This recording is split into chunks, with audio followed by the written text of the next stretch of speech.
महानगर श्रावस्तीच्या माहुताच्या घरी जन्मलेला मुलगा हस्त्यारोपपुत्र या नावाने प्रसिद्धीस आला. वयात येताच परंपरागत हत्ती वशीकरण विद्येत पारंगत झाला. महाकाय उग्र रानटी मस्तवाल हत्तींनाही तो कुशालतेने मानसडावू लागला.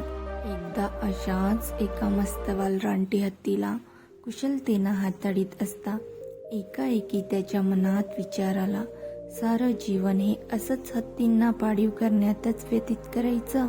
आपल्या हिंसक उग्र चंचल मनाला कधी लगाम घालायचा, ते कधी वश करायचं. या सद्विचाराने भारून तो जेतवन विहारात गेला. तिथं भगवान बुद्धांची धम्ममय प्रवचन ऐकून त्याने स्वतःशीच निर्णय घेतला की मनाला जिंकणंच माझ्या जीवनाला अधिक उपयुक्त आहे. त्याला वश करण्यासाठी अथक प्रयत्नांची पराकाष्ठा करायला हवी. रानटी हत्तींना पाळीव पशु बनविण्यापेक्षा मनावर नियंत्रण मिळविणे अधिक लाभदायक आहे. जोपर्यंत मन रानटी आहे, असंस्कृत आहे, तोपर्यंत ते बलवान शत्रूच असते. पण ते वश होताच, नियंत्रित होताच सन्मित्र बनते, हितेशी सेवक बनते. अशा प्रकारे सद्धर्मी बनून अत्यंत श्रद्धामय अंतकरणाने त्याने घरदार सोडले व भिक्षू बनला.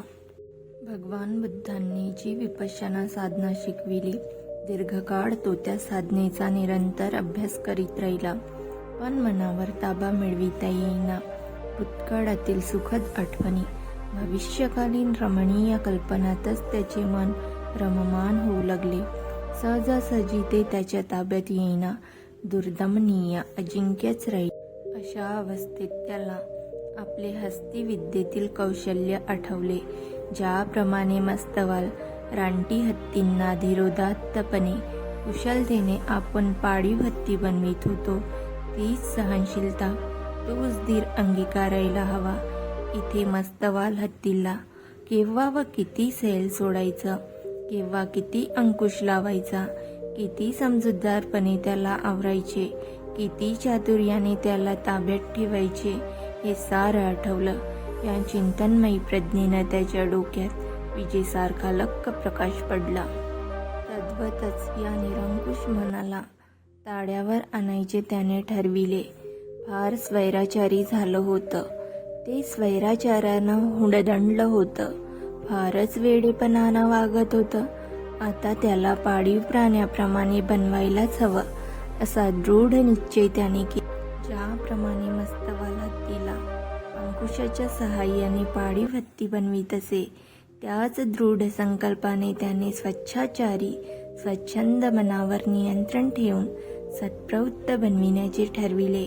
धीर ठेवून आणि श्रद्धापूर्वक काम करता करता या शुभकामात तो यशस्वी झाला. श्रोतापन्न, सगदागामी आणि अनागामी अशा मुक्तीच्या मार्गातील अवस्था पार करीत संपूर्ण मुक्तीच्या अर्हंत अवस्थेच्या अमृतपदाचा साक्षात्कार करून घेतला आणि कृत्य झाला, कृतार्थ झाला, जीवनमुक्त झाला, धन्य झाला. भगवान बुद्ध म्हणतात, मनाला वशमध्ये करायचे असेल तर त्याच्याकडून कठीण कार्य करून घ्या, नाही तर एक दिवस असा येईल की ते आपल्या सांगितल्यानंतरही सोपे काम पण करणार नाही. कृपया व्हिडिओ आवडल्यास व्हिडिओला लाईक, शेअर, कमेंट्स आणि सबस्क्राईब करायला विसरू नका. Thank you for watching this video.